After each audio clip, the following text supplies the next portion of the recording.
So I've got my nice little assessments application running. Here's a detail that we can fix. I'm in the Create Assessment page, and when I go to add a student, in my drop-down menu it only shows me the last name, and I happen to know I've got Bilbo Baggins and Frodo Baggins, but I don't know which one of these is which.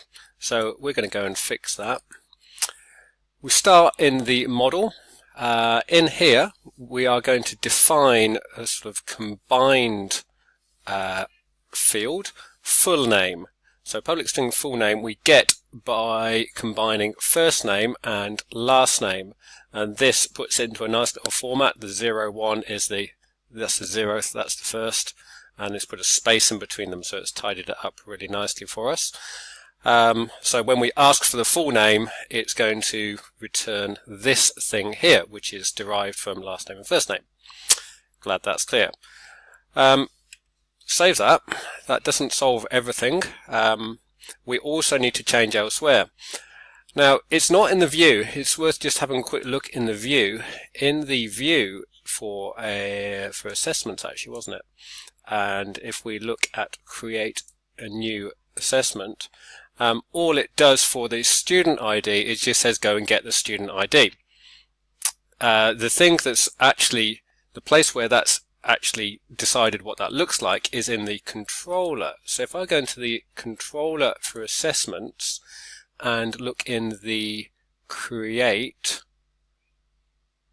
which is here, it says that the student ID, which is a thing that we're going to see in the view, we're going to get a select list and we're going to use the student ID as the index and then last name as the field which denotes it, which is why we're just seeing that Baggins. So because we've generated a combined full name, we can use that here, and that's being returned from the student model. So that's in the create page. I think that'll work. We'll save that. Did I save my student? I did. Let's go and give that a go.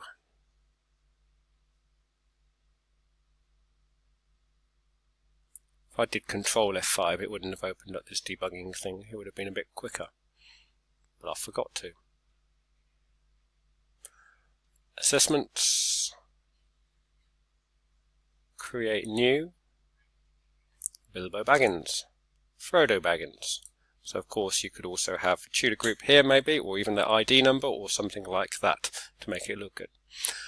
While I'm here, just one other minor point I should make. I don't know if you spotted that I didn't have to type in /assessments on the end of my URL. I put it into my navigation.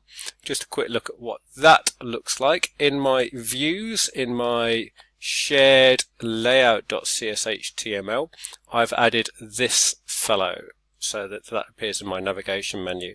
And just to make it clear what those things are, there's 3 things that you need to get right. The last one is which folder of views you want to look in, so it's the assessments folder.